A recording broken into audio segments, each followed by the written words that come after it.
powerful Sith you will become. Darth Vader. Hey everyone, today we're building Darth Vader together. There's an official LEGO Darth Vader set, number 75111, but I have a bootleg Chinese version of it. Let's put it together and see how it turns out.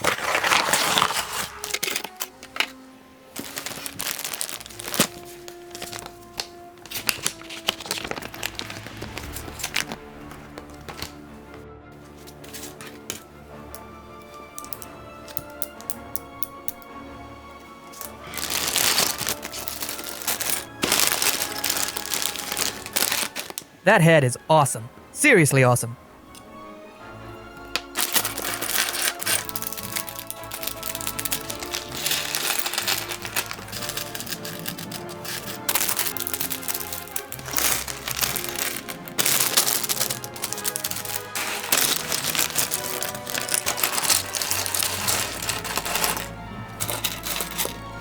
Let's spread out all the pieces nicely and start building. We're starting with the body, and this body is pretty solid, sturdy, and interesting. Unlike, say, the Spider-Man body, which was built in a similar way. Or even Leonardo from the Teenage Mutant Ninja Turtles. Those figures had a more simple design. Here, we're building a basic structure and attaching decorative plates to create the torso. There's not much else to say about this part. While we're building, let's chat about the Star Wars franchise. Which movie is your personal favorite? I understand that older generations probably prefer the classic original trilogy. For me, I was more into the 2000s movies, where we saw the rise of Anakin Skywalker and the emergence of our video's villain, Darth Vader. I'm curious to know if modern kids and teens might prefer the newest series of movies. Let me know in the comments.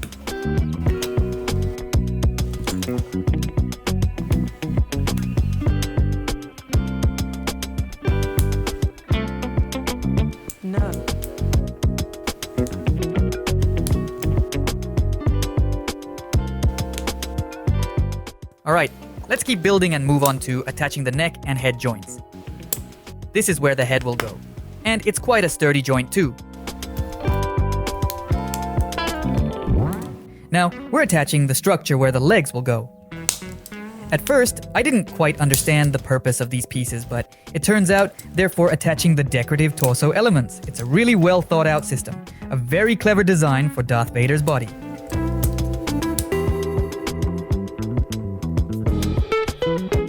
Here we have the chest pieces, where Darth Vader's chest panel will attach. But before we finish it, let's make the structure for the shoulders and arm attachments, for these two ball joints. Interesting idea. One ball joint will attach to the shoulder, and the other to the arm.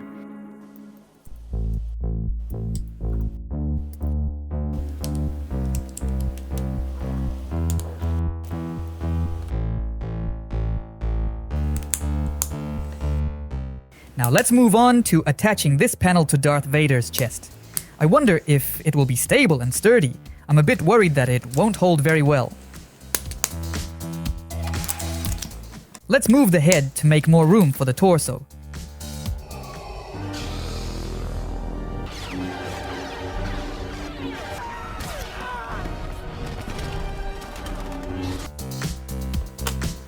So, these are the decorative panels for the torso. I really like this body construction. Okay, now let's attach this panel to the chest. Here, you see, I have my doubts about how well it will hold. Oh well, let's move on to the legs.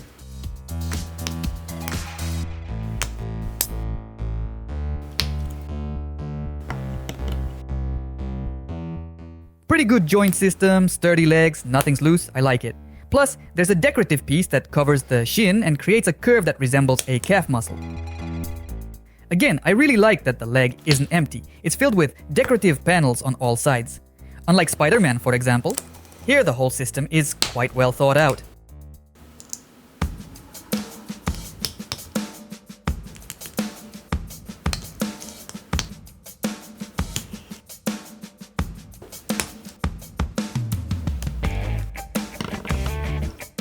The leg attachment mechanism is interesting.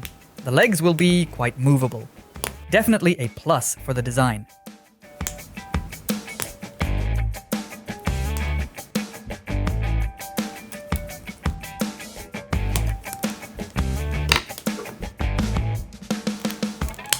Now we're attaching the greaves, or shin guards, I guess.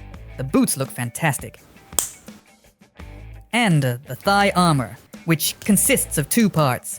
It adds a bit of epicness and bulk to the figure.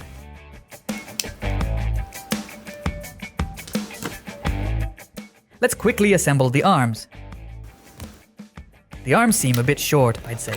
For such long legs, I'd like the arms to be a bit longer.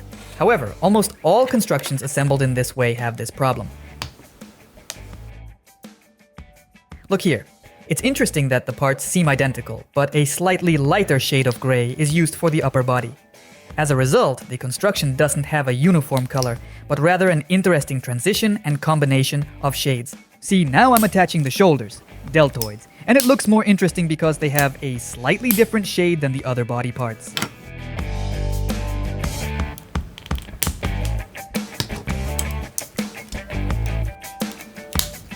Look, it fell off again. It's easy to knock off. It's clearly a weak point. Well, what can you do? It's a design feature. Okay, let's finish the shoulder.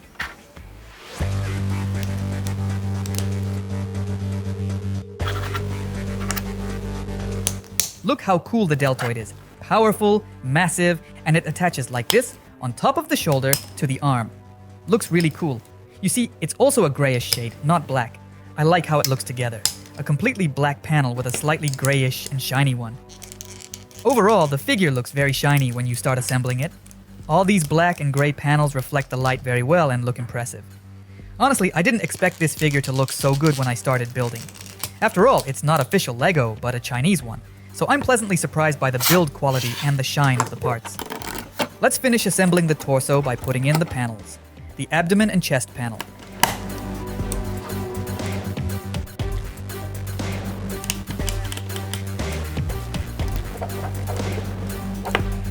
And now, let's give him a lightsaber. It attaches in a rather unusual way, using these insert pieces. There's also a green lightsaber included in the set. We could give it to another character we can build.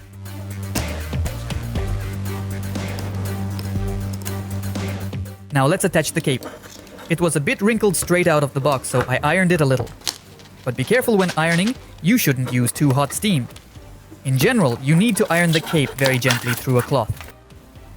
Let's look at the head and put it in place.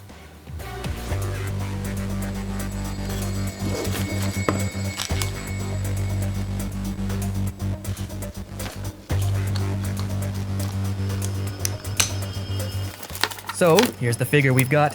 It looks pretty good. The lightsaber can be held in one hand or used as a double-bladed lightsaber.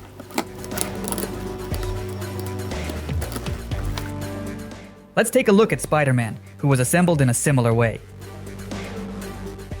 And here's Leonardo with his 2 swords. And 2 more behind his back. Funny, Leonardo is the shortest, Spider-Man is a bit taller, and Darth Vader is the tallest of them all. By the way, very soon we will release all the other Teenage Mutant Ninja Turtles from this collection. Shredder will also be joining them, so subscribe to stay tuned. But today our main character is Darth Vader. Let's take a final look at the completed build.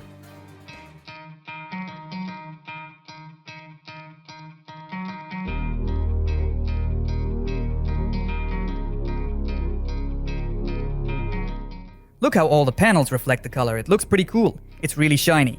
I'm definitely going to put this Darth Vader on a shelf.